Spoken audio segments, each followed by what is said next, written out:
Good afternoon, everyone.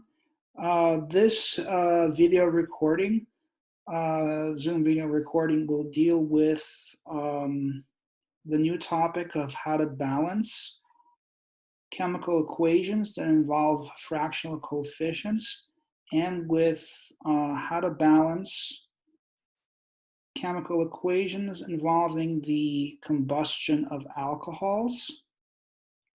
Now, these two topics are related to the two videos that are associated with the Google Classroom assignment. So the directions for the first part of this assignment, which is due at the end of the day today, is to watch the video in this link right here. As you can see, I'm pointing to what this video looks like, and to learn about how to balance the hydrocarbon equation with fractions. Hydrocarbon is just a fancy word for a chemical entity, most often a molecule, sometimes a compound, that contains carbon and hydrogen atoms. So, to complete this assignment, you simply have to watch to the end of the video. This video is about 4 minutes long, but at roughly 3.5 minutes into the video, you will be able to see something that looks like the screenshot of what I have down here, right? And using this information, you would simply copy what you see on the screen, which would be this. So you'd type in C6, H14. To indicate that these are subscripts, you would simply go to Format, Text. You click Subscript. Alternatively, you can use the shortcut Command, comma, to accomplish the same. To do the same thing, but you can use this if you prefer. You have to press the two buttons at the same time. Okay, so then you go here, right? To fill this out, you'd have your first fractional coefficient of 19 divided by 2. And you can just write O2.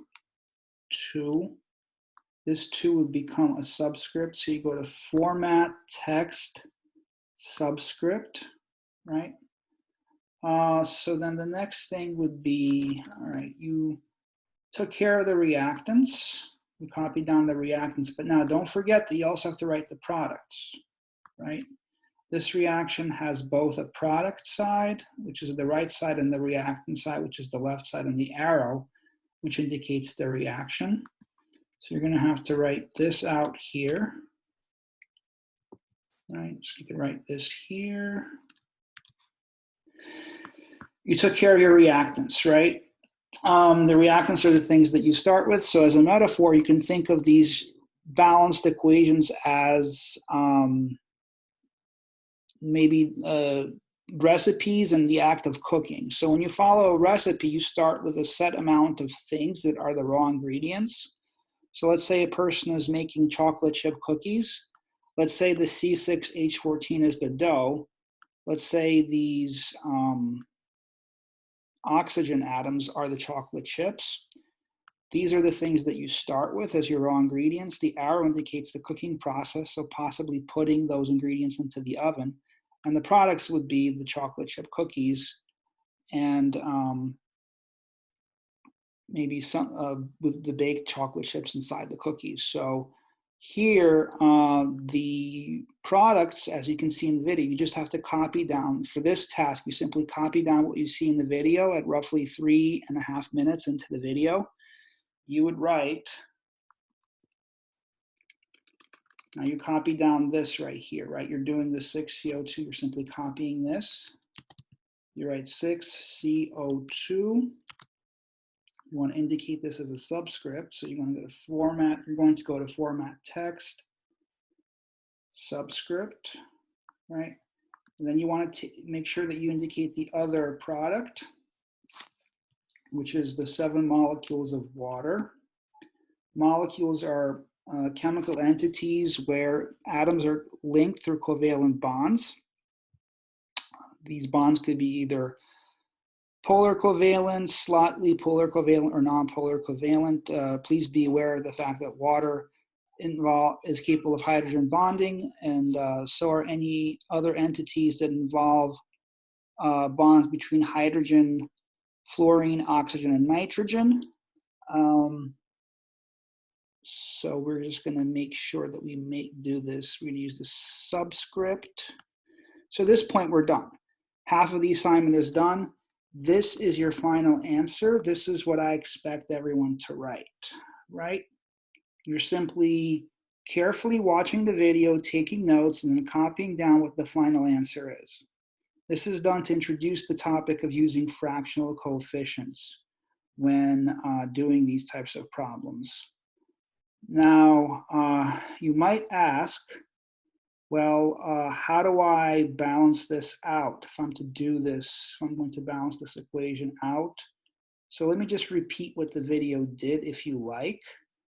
So the video, and I'm just going to provide an alternative way to balance this using the same ideas as what the video did. So the video talked about how your first step should be to write down the elements that you have in your equation. The elements that you have in your equation are carbon, hydrogen, and oxygen. They're right here. I'm going to write the same atoms here. Okay. All right, so then we're going to do, here you have to be careful though, because here you just have, on the reactant side, you have one source of oxygens, which is right here, from the O2, from the oxygen in the air. But here you have oxygen from carbon dioxide, and you have oxygen from water. So it's probably a good idea for you to write this here. Now, the next step would be to simply indicate how many carbons are here. Okay, so you have 6 carbons. Here you have 14 hydrogens here, and then you have 2 oxygens here. And then here you have 1 carbon here. You have 2 hydrogens from this water molecule right here. You have 1 oxygen from this water molecule, and then you have 2 oxygens from this carbon dioxide molecule. Okay, so then the next step would be, how do I make this even? So you're gonna have to multiply this by 6 to make the number of carbons even. On both sides of the equation. Your goal is to have equal numbers of atoms of each kind on both sides of the equation. So you're going to put a 6 here. Because this 6 is now also in front of the O2, you're going to have to multiply the O2, which is connected to this part right here, by 6 as well. Now you're increasing the number of carbon dioxide molecules by 6. Therefore, the number of oxygen atoms also has to increase by a factor of 6. So now, we're going to have to make sure that the other atoms are balanced. So now we have a total of, we have more oxygens on the right than on the left, but we'll get to that later. Now let's look at the hydrogens. We have 14 on the left side, 2 on the right side from the water molecule. Okay, so we're going to have to multiply this by 7. 2 times 7 is 14. We have 14 here. We're going to put a 7 here. Now, because we created 7 molecules of water on the right, this 7 is in front of this O, this oxygen. So we're also going to have to multiply this oxygen by 7. Okay? So now, in total, we have equal numbers of hydrogens on both sides, equal numbers of carbons on both sides. We have a total of 7 oxygens and a total of 12 oxygens. So 7 oxygens from water, 12 oxygens from the carbon dioxide molecules. So in total, O total is 19, right? And this is where the fractional coefficients become needed, because on the right side, we have 19 oxygen atoms. This is an odd number,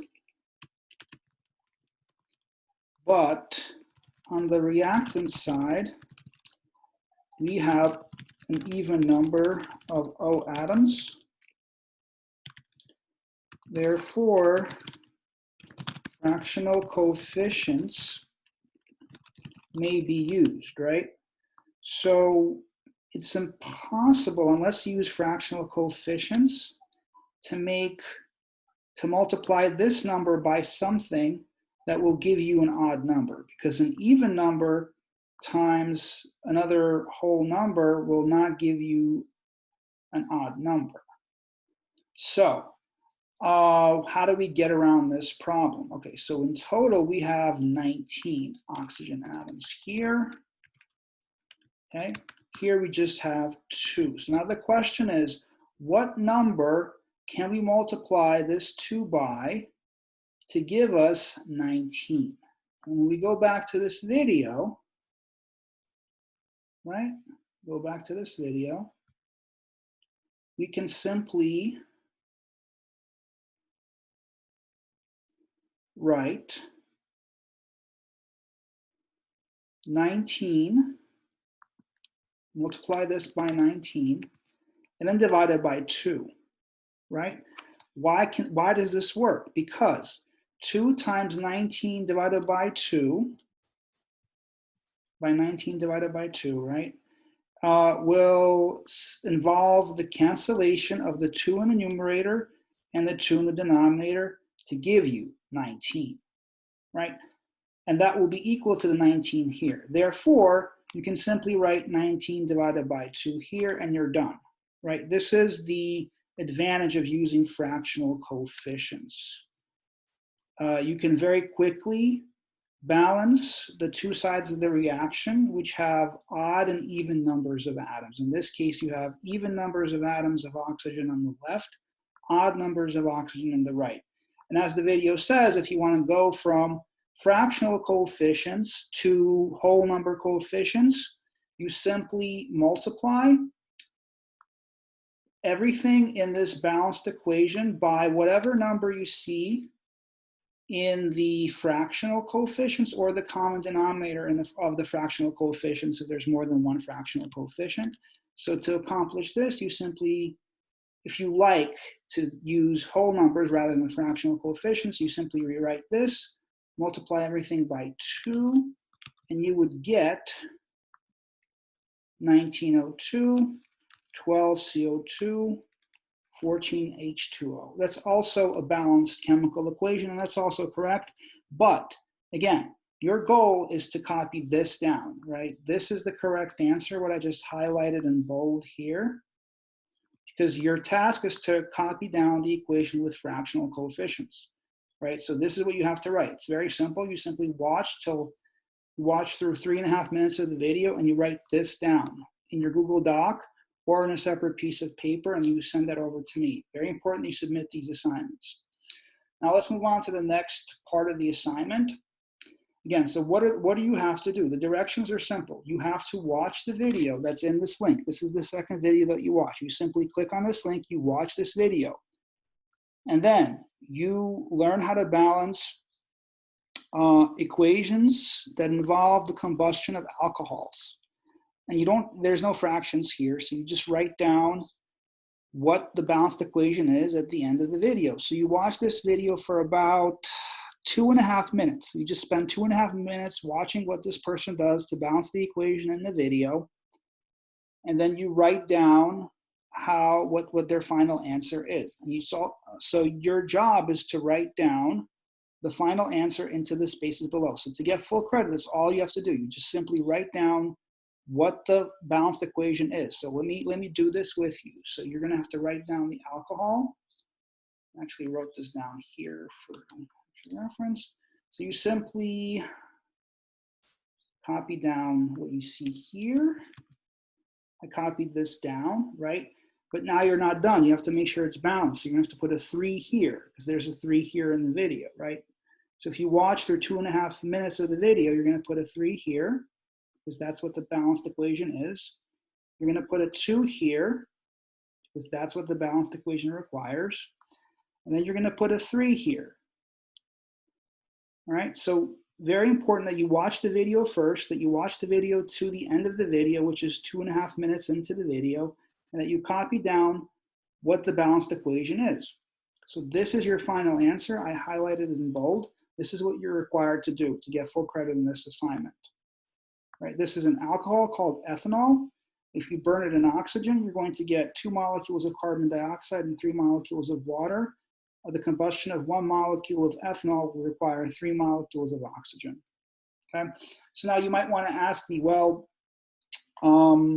why is that the right answer? Okay, so let me explain why that's the right answer. So your first step is to take account of all the atoms that are in these molecules. So in your ethanol molecule, you have carbon and hydrogen and oxygen atoms. This is no longer a hydrocarbon. This is an alcohol. And you also have some oxygen atoms from another source, which is this oxygen molecule, right? Then this is the reactant side of the equation. The reactant side of the equation is on the left side of the arrow. Now, on the right side of the arrow, you have the products. The products are a molecule of carbon dioxide and a molecule of water. In the carbon dioxide, you have 1 carbon atom. You have 2 oxygen atoms from here. You have a hydrogen atom, 2 hydrogen atoms from the water, and another oxygen atom from the water molecule, okay? So how many carbon atoms do we have from this ethanol? We have 2 carbon atoms. How many hydrogens are in this ethanol molecule? Let's see, we have 5 from here and then 1 from here. We have a total of 6. Now be careful, don't just write 5, right? There's 5 hydrogen atoms which are linked to carbons through carbon-hydrogen bonds, and now there's another hydrogen that's linked to the oxygen through an oxygen-hydrogen covalent bond. So you want to make sure that you don't leave that behind. You have 1 oxygen atom from here, from the OH or the hydroxyl functional group, and you also have another H on a hydroxyl group, which is just 1 hydrogen atom. Here you have carbon dioxide. You have 1 carbon atom and 1 molecule of carbon dioxide. You have 2 oxygen atoms and 1 molecule of carbon dioxide. You have 2 hydrogen atoms from 1 molecule of water. You have 1 oxygen atom from this molecule of water. All right, so now you don't have equal numbers of atoms of each kind on both sides. Is that correct? Well, let's see. 2 carbon atoms here on the left, 1 carbon atom here on the right. Clearly, that's not the same number. So you're going to have to multiply this by another number to make these 2 equal. So to make this 1 equal to 2, you multiply it by 2, and then you put this 2 in front of the CO2 to say that now you're going to need not 1 molecule of carbon dioxide, but 2 molecules of carbon dioxide. Because this 2 is in front of this O2 and this C, you're going to have to distribute this, so to speak. So you're going to have to put a times 2 here as well, because this 2 is now also in front of the O2. Now you have 4 molecules of oxygen, 2 molecules of carbon. The oxygens now are not balanced, right? Because you have 5 oxygens here, 1 oxygen here. 4 here plus 1 here makes 5 on the product side, only 1 oxygen atom on the reactant side. We'll deal with the oxygens last. Let's look at the hydrogens. So let's look at the hydrogens. Here we have 2 hydrogens. Here we have 6. So let's try to make the hydrogens equal by multiplying this by 3. Okay, so, but wait, that's not going to do it because we also have another hydrogen that's here, right? So what do? Well, all right, so they're all coming from the same source. Oh wait, I shouldn't have written that. I meant to say, let me just rewrite this like this. So now it's a bit more complicated because we have to take into account. So what I meant to say was that You have two sources of oxygen here. One source of oxygen from the carbon dioxide, one source of oxygen from the water. And you have two sources of oxygen here. I wanted to align the hydrogens so that they're directly opposite each other here. So you have one oxygen from the ethanol, two oxygens from the oxygen molecule here. So now everything is aligned, right? You have equal numbers of carbons for now, but you don't have equal numbers of hydrogens. So you're gonna have to do two atoms of hydrogen are in each molecule of water. You're gonna have to multiply this by 3 to get 6 to equal this 6 on the right. 6 hydrogen atoms on the left from the ethanol. You want to have 6 hydrogen atoms on the right from the water. So you're going to put a 3 here. If you put a 3 here, this 3 distributes to every single atom that's in this water molecule. So this oxygen, right, is also part of the water molecule. It's part of H2O. You're going to have to multiply this by 3 as well because this 3 is in front of the water here. All right, so now we've got equal numbers of hydrogens, equal numbers of carbon. On the left side, we have 3 oxygens, right? On the right side, we have 4 oxygens from the carbon dioxide, and we have 3 oxygens from the water, okay? So we have odd numbers of oxygen atoms on both sides of the equation. So now the question is, what can we do to get the number of oxygen atoms on the left equal to 7? Okay, so the best thing to do is to not put any numbers in front of here because that will change the balancing of the carbon and hydrogen atoms. So let's see first if we can put a number here by multiplying this number by a certain number to make the number of oxygens on the left equal to 7. So we have, if we multiply this by 3 and put a 3 here, we're going to get 7 oxygen atoms on the left because 3 times 2 is 6 plus 1 is 7. We also have 7 oxygen atoms on the right because 4, which comes from here, 2 times 4 oxygens is here, plus 3 is 7, right? Now we have equal numbers of oxygen on the left and the right. We have equal numbers of hydrogen on the left and the right side of the equation, and we have equal numbers of carbon on the left and the right side of the equation. Therefore, this equation, which is a combustion equation, reaction involving ethanol to produce 2 molecules of carbon dioxide and 3 molecules of water, obeys the law of mass conservation. Well, basically obeys the law of mass conservation, and we have completed this task. So I provided an explanation for how to balance this here, but you're only required to write down the final answer for this introductory activity here, which is right here. As you can see, what this person did in their video matches what I did in my explanation. I just did a slightly different explanation because I took into account the different sources of the oxygen atoms here. So my method was slightly more detailed. And then here, if you go to the first video, the only thing that you're required to write for this introductory activity is to carefully watch the video and write this down as your answer into the blank space into your Google Doc or on a piece of paper.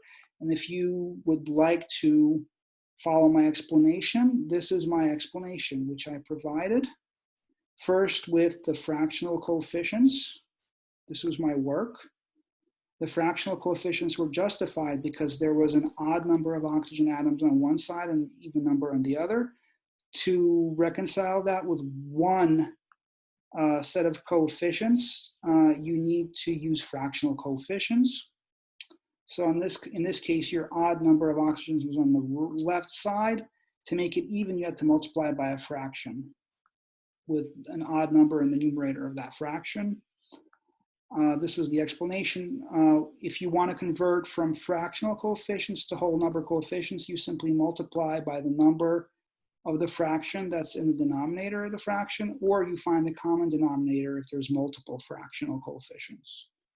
If anyone has any questions, please reach out to me via email and I will provide further explanations if needed.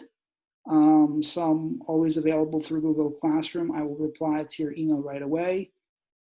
Thank you. I hope all is well, and I hope that everyone's doing well at this time. Please reach out to me if any further assistance is needed. Thank you and have a good rest of the week.